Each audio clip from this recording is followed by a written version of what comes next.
But many people say that poverty globally is declining because it's declining in China and India, which are, of course, the two largest countries in the world. And it is true that more people are joining the middle class in China and India. But in the traditional areas of poverty, including in China and India, which are the majority are rural areas, poverty is not declining. And in Africa and in other places like Bangladesh, poverty is actually increasing. And I think when we talk about poverty, we also have to talk about the so-called developed countries, because there is more poverty in the United States than there was, say, 20, 25 years ago. So this is a general phenomenon which goes along, I think, with much greater inequalities. There's more very rich people at the top, but there is a huge gap with many middle-class people, or who could have become middle-class people, dropping into the poverty trap. So it's hard to say globally how many people there are.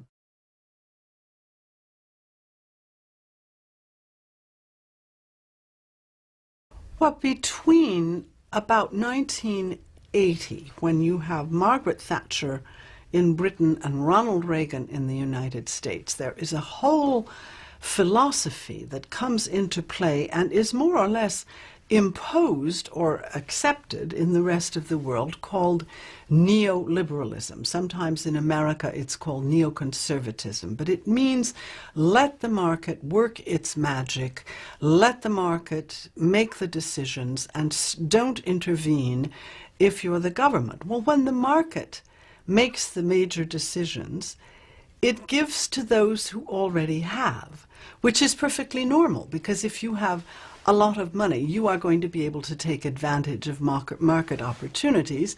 But people who have no material basis are going to be pushed further and further outside, and they are going to drop further and further on the scale of wealth. And that is what has happened over the past 20, 25 years. Another big factor in this is not just the blind operation of the market, it is also the interventions of the International Monetary Fund, the IMF, and the World Bank, which have been assigned the task of imposing what are called structural adjustment packages on poor, indebted countries. And what do those packages say? They say you have to privatize everything, you have to concentrate all of your resources on export, which is normal because they are indebted, so they are not going to earn any hard currency to pay back their debtors unless they export. But that means that people locally are going to be neglected. It's also saying put your interest rates up very, very high, so that makes it virtually impossible for poorer people to borrow. In a general way, it removes resources which would otherwise be better spread among the population and sends them to northern banks and northern governments. We have made a little progress on reducing debt, but only a little. Because the vast majority of indebted countries are still paying out huge amounts. Let me give you just one statistic, which I worked out in minutes, because otherwise it's incomprehensible. Sub-Saharan Africa, which is the poorest part of the world, is paying $25,000 every minute to northern creditors. Well, you could build a lot of schools, a lot of hospitals, a lot of you could make a lot of job creation if you were using $25,000 a minute differently from debt repayment. So there's this drain, and I think people don't understand that it is actually the South that is financing the North. If you look at the flows of money from north to south and then from south to north, what you find is that the South is financing the North to the tune of about $200 billion every year. Some people say more, but 200 is the rock bottom estimate, 200 billion. So there's a constant drain. you have huge debt repayments which are going every year from the south to the north. Only 18 of the very poorest countries have received any debt relief.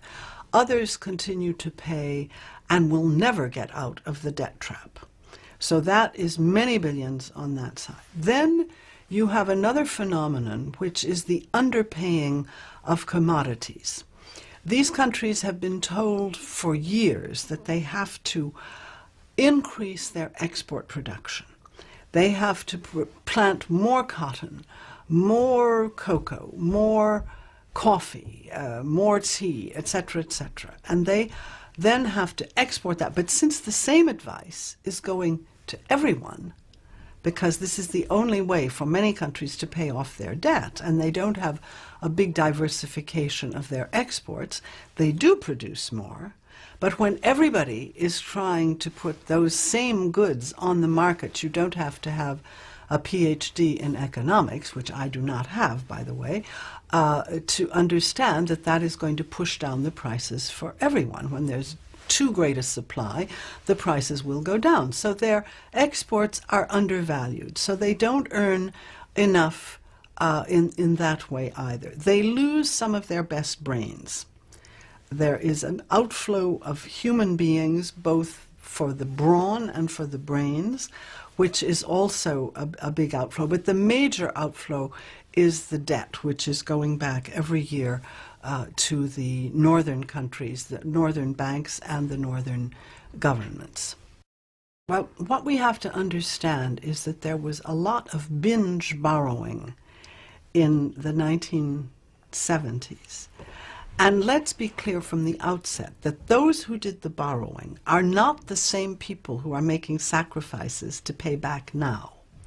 This is one of the biggest transfers of responsibility that has ever occurred, I think, in human history, where you have the upper middle classes and the upper classes borrowing like mad, and then suddenly, when they can't get any credit anymore, and the International Monetary Fund comes in and says, look, we've got to clean this up and we're going to put you under structural adjustment, we're going to put you under austerity policies, then suddenly it's the responsibility of the poor people in the society to pay back what was borrowed. What was borrowed? A lot for armaments. Probably 20 to 25% of the total debt burden was borrowed to purchase military products which are never productive. If you borrow for productive reasons, that's fine. You invest something and then you produce more wealth, and normally debt should not be a problem because it should be invested in productive activities. But what has happened also under structural adjustment is that the World Bank and the IMF have insisted that everything that was public be privatized. All of the public companies, whether they had to do with investing in agriculture or whether they were public telephone companies or public whatever, roads companies, or all of that, or nearly all, has had to be privatized. So there again, you get an opportunity for private companies to extract wealth. So it is true, we now know that there was a plan for extracting resources, for extracting cash, and that it is no accident that these countries have been, in a sense, recolonized, because nobody wants to do classical colonialism now. It's too visible. You have to have an army to enforce it. It takes an administration. This is completely out. But colonization doesn't have to be through an army and administration and overt means. It can be through debt. And I think that Perkins's book and much other evidence, because he speaks mainly about 2 or 3 countries, but whether it was intentional or not, the debt accumulation has certainly been used to keep those countries in line, to say you will vote at the UN in such a way, or you will pay back so much a year, and if you don't, you won't get any new loans from anyone. And so it is a very useful tool. But of course not for the people concerned. I think the North bears a huge responsibility and has been, how shall I say, very clever about the way it has orchestrated many things, because the debt was perhaps not thought out in advance as a tool for creating what you might call neo-colonialism and for extracting resources. But once it was accumulated, it was certainly clear that would be an excellent tool to keep on extracting resources. So we underpay commodities, we continue to extract money every year on a debt which we know will never be paid. We are selective about immigrants, but we often take the best brains and the best brawn from the South. All in all, I would say that we have more control than we did in the 19th century.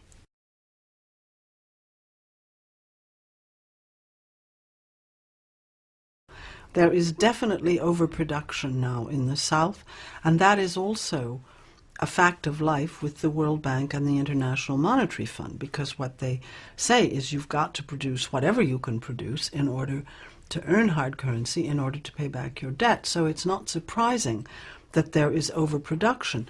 Vietnam, for instance, during the Vietnam War, never produced coffee before the Vietnam War. Afterwards, it was moving more and more into being a normal country in the normal trading relations. And it's the bank and the fund, and particularly the bank, that loaned a lot for coffee production. We've got a structural surplus of coffee in the world. So the price is in the basement, and many coffee farmers in Brazil and elsewhere, but particularly in Africa, because the quality they produce is not the one that's most sought after, partly because of Vietnamese production, which has increased supply like that, and demand has remained static. So it's not surprising that the income for those countries has plummeted. I say financial low-intensity conflict because I think debt has been a more effective tool than arms. You don't have to go in and hang a lot of people and scare them to death and march them to the gold mines. You don't have to be so obvious. Now you can do it through finances. And there have been lots of campaigns, and they've had a little success. But if you traced what has happened since 1997, when the first anti-debt campaigns really got off the ground, the IMF and the World Bank, but also the northern governments, have been dragging their feet, so that they say, oh, well, fine, but you need another 3 years, and then another 3 years after that. So now you need another 6 years of structural adjustments. You really have to get your house in order the way we tell you to do it, which results in a few rich people and quite a lot of poor ones. And then we will talk about debt relief. Well, they have given some debt relief to some countries. And when they do that, in countries like Tanzania, for instance, the government has used that reduction in its debt, for example, to say we don't charge school fees anymore. The enrollment of girls in school has shot up by 2/3. So you don't educate girls, that means you increase the birth rate, that means you increase the pressure on the land, that means there's more poor people. All of this is cause and effect, and it's very easy to show that this is the way it is. However, it's not for that reason that more debt relief is granted, or that we say in one voice, well, let's get rid of this now. We've been profiting from this situation for 25 years. Enough is enough. Let's let those people try to develop. Let's give them this huge amount of money, which is something like, well, what is debt service now altogether? It must be on the order of $500 billion a year. I would have to check the figure because I haven't added up the interest paid recently. I'm not working on debt right now. But it is a huge amount of money, which would be far greater than the aid which is given, often tied aid, so that it means that you may get some money, but you've got to spend it on products from country X, Y, or Z. So we could improve the life situation quite easily.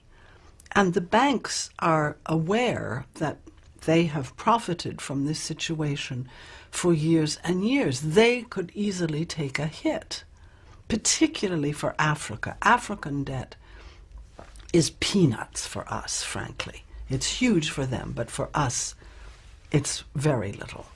And we could cancel all of that tomorrow, but that would mean also losing leverage, losing the power to say, you do this, you do that, you vote this way in the UN, you don't make a wave about this corporation doing whatever it is doing in your country, etc., etc. I have heard stories from Southern people. I once asked a Brazilian minister, I won't tell you which one, why, considering the debt service that he was paying, why he didn't get together with some other finance ministers in the region and say, can't pay, won't pay, or we're going to reduce every year by 20% or something like that. And he said, I tried, but the countries that I had contacted, he'd contacted 2 other countries, got very interesting phone calls from the State Department in the US explaining everything that would happen to them if they went along with this plan.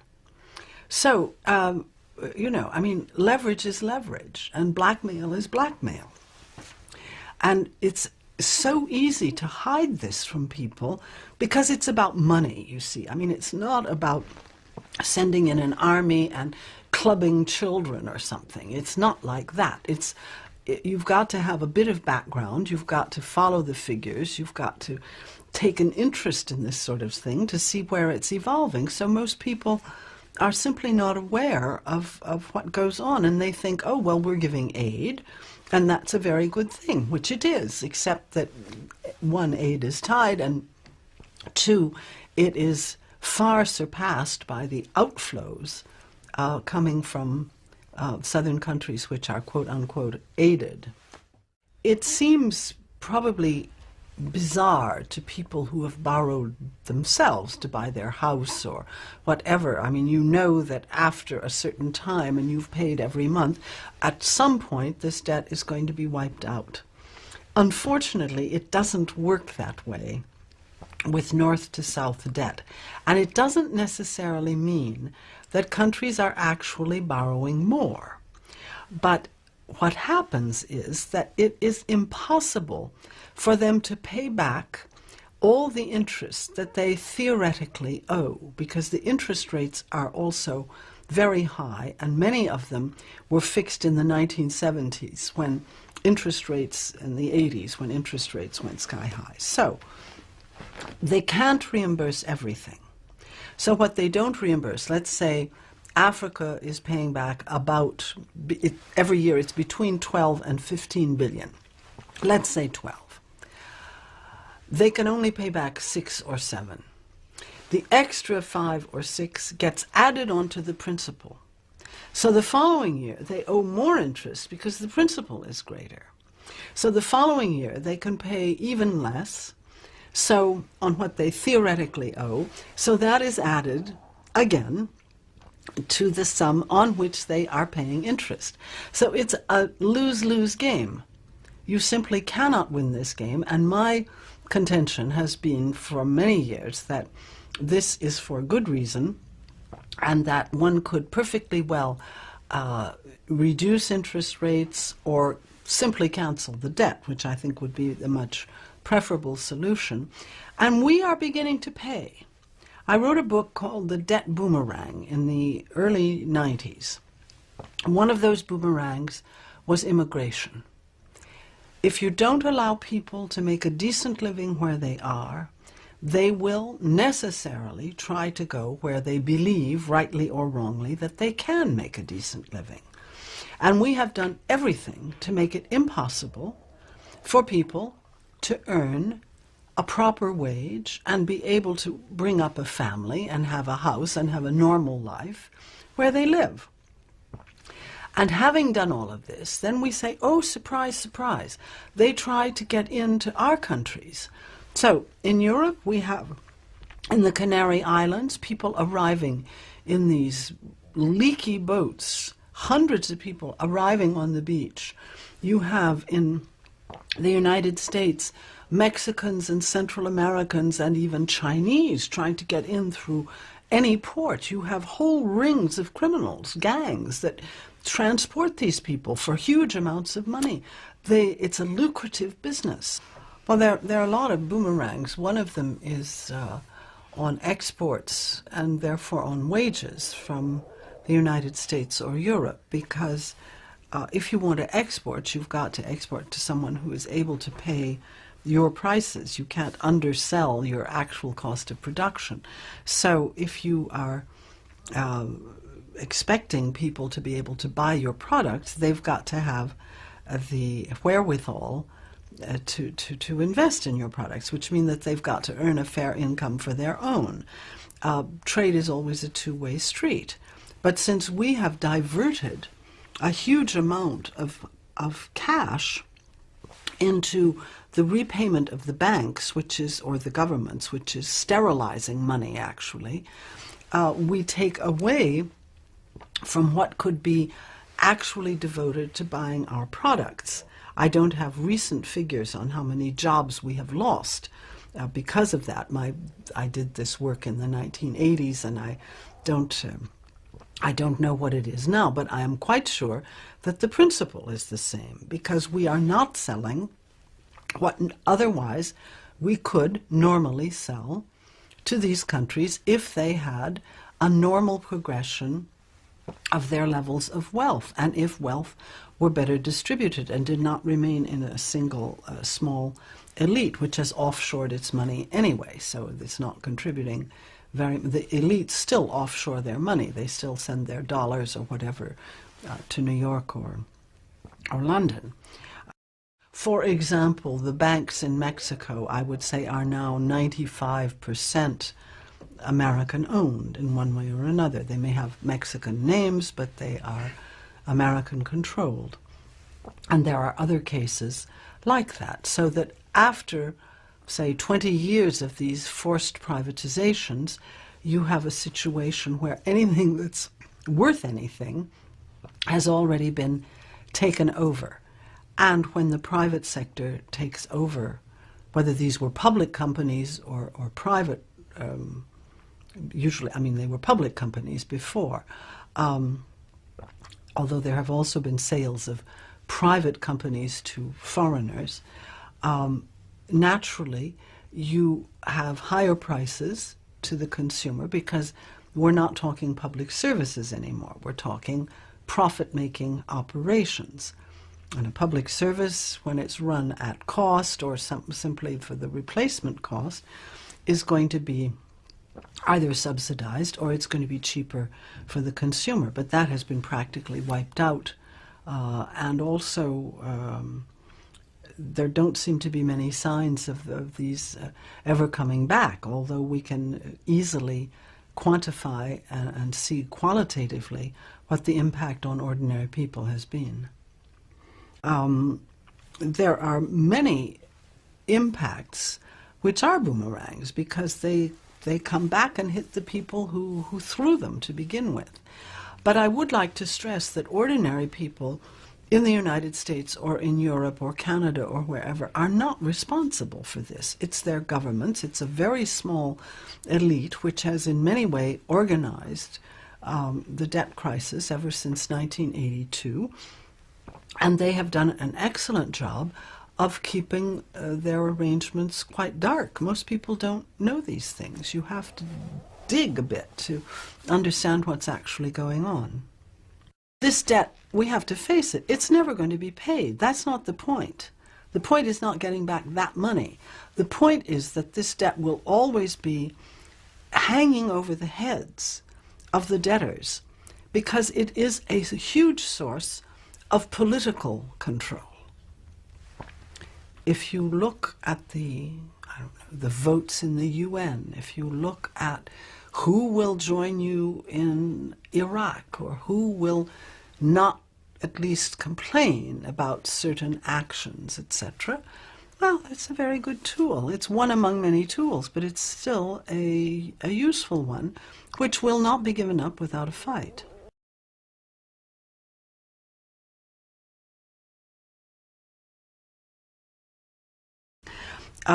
After the Second World War, and until about the beginning of the 1970s, the top 1% in the United States got about 8% of the income. Since then, 30 years later, that's been doubled. They now get 16% of the income. And that's kind of extreme. But in other countries, it's been the same way because it's normal. Markets give to those who have. So if you have an entirely market economy with no social brakes put on, no social arrangements so that it's not just the survival of the fittest, you will get much greater inequalities. You'll get many more poor people at the bottom and a fringe of rich people at the top who make billions. And I guess this year the Forbes list does not include any multimillionaires because even if you have $999 million, that's not enough. Everyone on their 400 list is now a billionaire. So 1,000 million and up. You're going to have, you can't have everything, you know.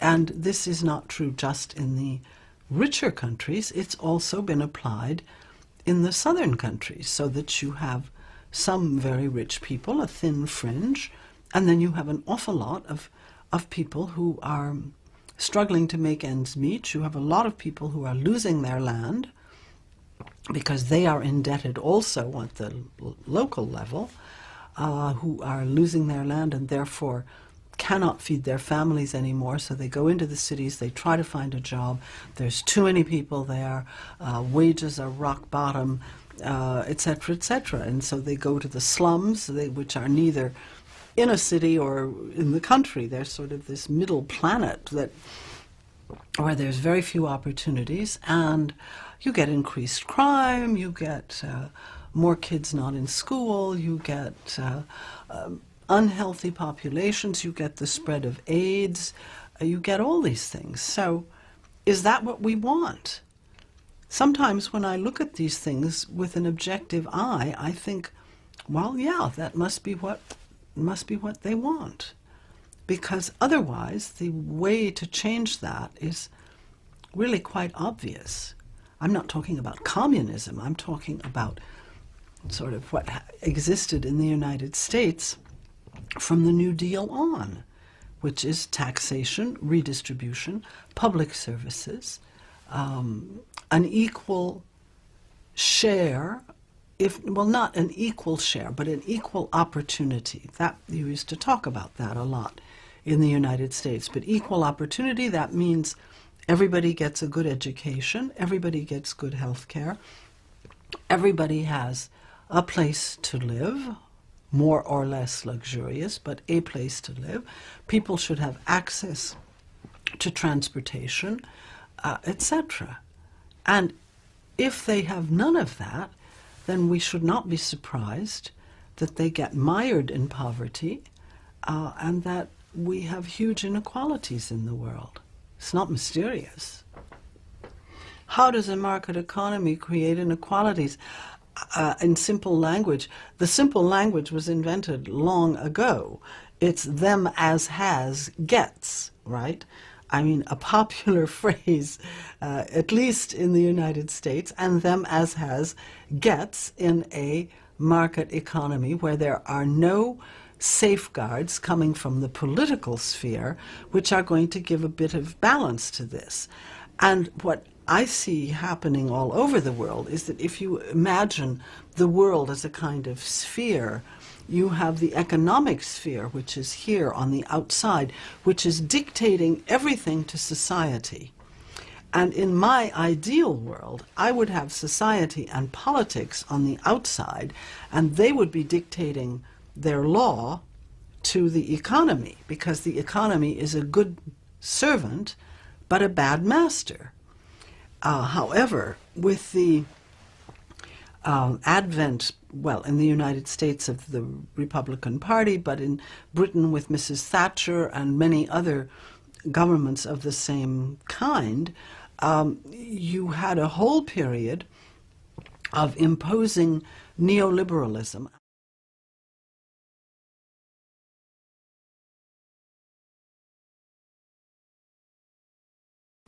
What does globalization mean? Globalization by itself means nothing. Globalization in practice has meant what I would call neoliberal globalization, or market-led globalization, in which the idea is that everywhere you have to rely on the market to set wages, prices, no subsidies, allow larger fish to eat smaller fish, allow any corporation anywhere to go in and buy up a smaller one, so that you get a concentration of resources not just at the national level, but you get it at the international level as well. So globalization has contributed to inequality, and, you know, for the first time in about the last 15 or 20 years, what Henry Ford said in the United States doesn't work anymore.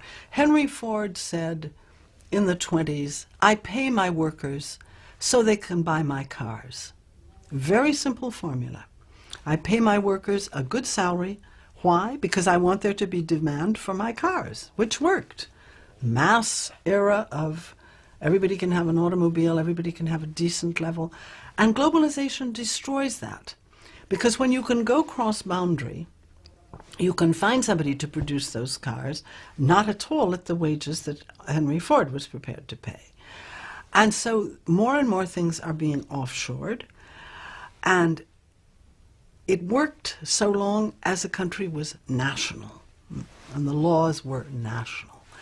With globalization, you have a situation where anyone can invest anywhere. And a transnational corporation is going to take advantage of this in order to get not just the cheapest labor, but the cheapest labor with the highest qualifications.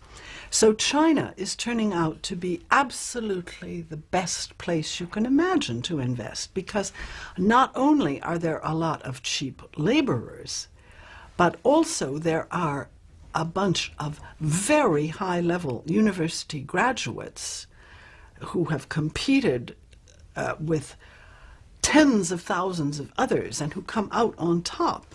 These people are highly qualified, and a company, for example, like Nokia from Finland, which makes mobile phones, has opened 5 research centers in China where in just 3 of them, I know they don't give the full employment figures, but in just 3 of those, there's 900 scientists that are working. And they are working for, what, 10, 15, 20 times less than Western scientists? And that we should not say, well, globalization is inevitable, and we have to globalize everything, and that we will globalize the jobs to the country that is not only the most populous, but also has the biggest lid on labor, because it's a very repressive country. People can't go on strike. People can't make demands. So if we are competing on the grounds of we are free and we have trade unions, and there are no trade unions and people are not free, and they're costing 10 to 20 times less, what kind of freedom is that? I think we have to think much more deeply about trade in general, about transnational globalization, neoliberal globalization in general.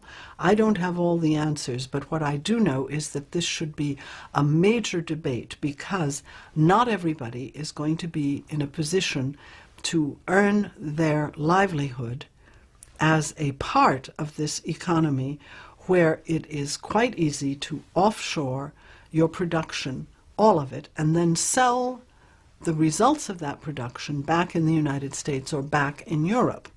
And this is going to affect everyone. So there are people who are saying we should have a rule like cite here to sell here. You want to sell here? Fine. You should have a plant so that you can sell the production of that plant. You want to sell in China? Fine. Offshore everything. But then don't say you're going to come in and sell to us. So there's a lot of ideas like that floating around.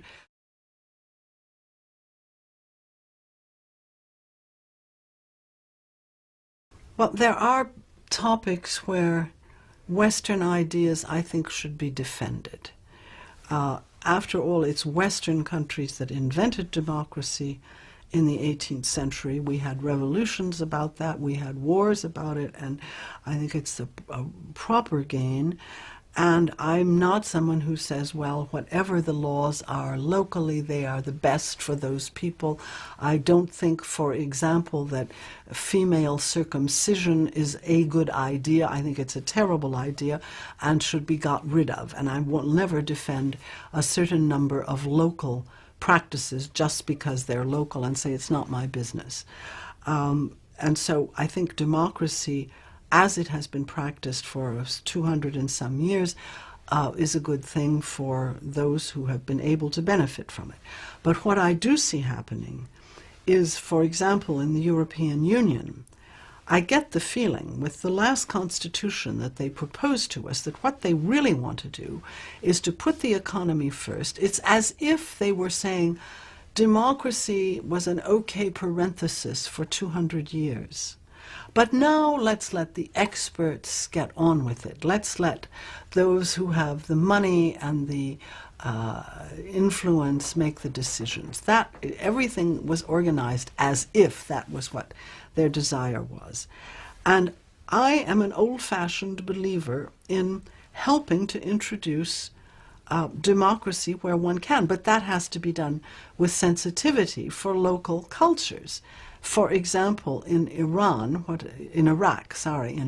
what has happened is very much the destruction of Iraq because local cultures were not at all taken into account. There was a sort of one-size-fits-all attitude. There was very little local participation, particularly popular participation, and the whole thing has been a complete fiasco, not to say worse than that. So this is difficult, but I think when you give people a chance to make their voices heard, they will do so. And they will make decisions which are intelligent ones for the whole society, which is why I welcome the election of someone like Lula. This is why I welcome the appearance of Hugo Chavez in Venezuela, whom the U.S. is probably going to try to get rid of, but he has been elected more times than most U.S. politicians, and he's putting up his mandate again for re-election in December. This is why I think Evo Morales, in a very poor country like Bolivia, is probably going to do more for the poor Bolivians than the kind of oligarchs, the very rich people that they have had through more or less honest elections up to now, etc., etc. I think that there is progress being made in some places, but we could, in the North, do much more to make democratic conditionality part of our own programs and not always side with the bad guys, which is what we tend to do.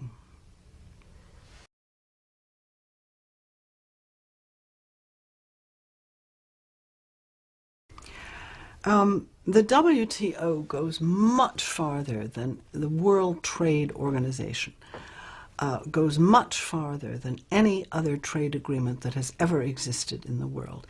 It doesn't just cover goods, it covers services, it covers intellectual property, it covers all kinds of agreements on how much pesticides can be on a vegetable that you import, or What kinds of technical barriers to trade can you have? Can you say, no, we won't accept that export because the standards are not as high as our own standards? It covers just about everything you can imagine, and in the sectors that you would least expect, like education, health, transport, all of the services which are often considered as public services. So this organization, which is not even part of the UN, is extremely powerful. Another reason it's powerful is that it has what they call the dispute resolution mechanism, which can hear disputes between countries and give a verdict and then propose to the winner that they sanction the loser. For example, in Europe, the US challenged us on hormone-fed beef because the Europeans were refusing to import hormone-fed beef, saying we don't know about the health results of this and we think it's dangerous.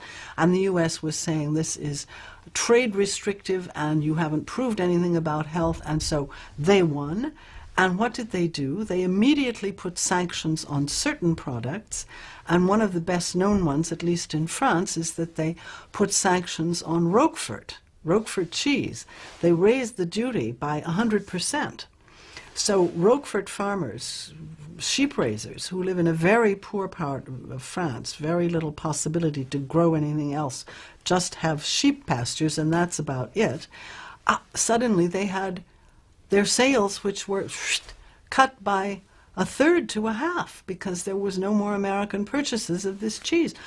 And it wasn't their fault. They'd had nothing to do with the decision not to buy hormone-fed beef, but they were the ones who were punished for it. And that's still going on, that kind of sanctioning.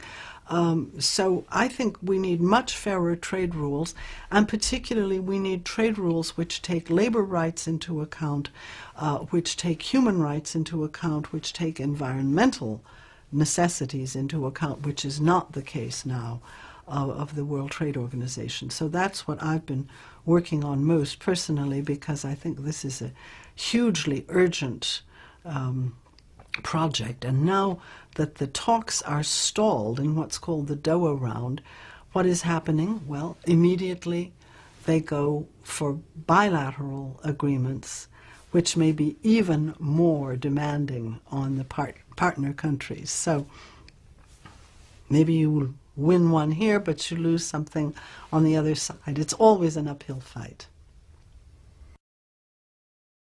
Well, there's never any free gifts in international relations. It's always a tit for tat, quid pro quo, and naturally the whole game of international relations is to try to get leverage. And it's not surprising, therefore, that in exchange for some debt relief, there should be demands made on these countries. And I think that that is just a fact of life. However, there are some countries which are, let's face it, less worth exploiting than others. I gave the example of Tanzania, which has used its debt reduction in a very intelligent way. So, to some extent, has Uganda. So have some other countries which have made improvements in healthcare, education, roads, that sort of thing, which benefit the local population. I think that there is also a need to showcase a certain number of changes along those lines so that hope is held out to the others who've not got any relief. But I am quite sure that any relief that is given is there will be a counterpart arrangement so that it will be either political or financial, but there will be a counterpart, yes. That's part of the game.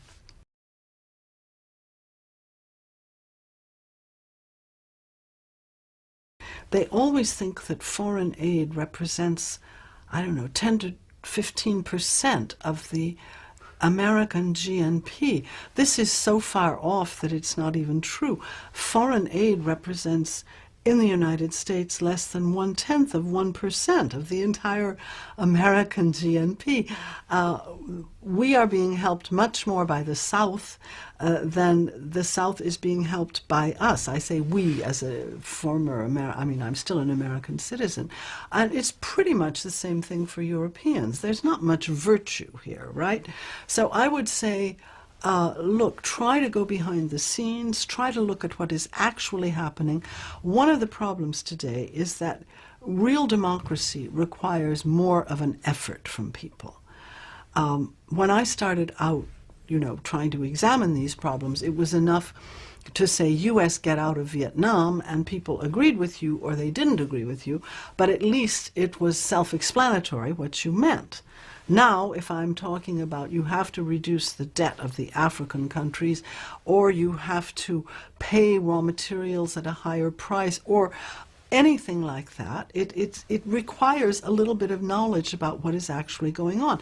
And not very many people have that knowledge. And so I think that there should be different curricula in the schools, and people should demand to have a better understanding of what goes on internationally. This affects Americans every day, but they are kind of in an island.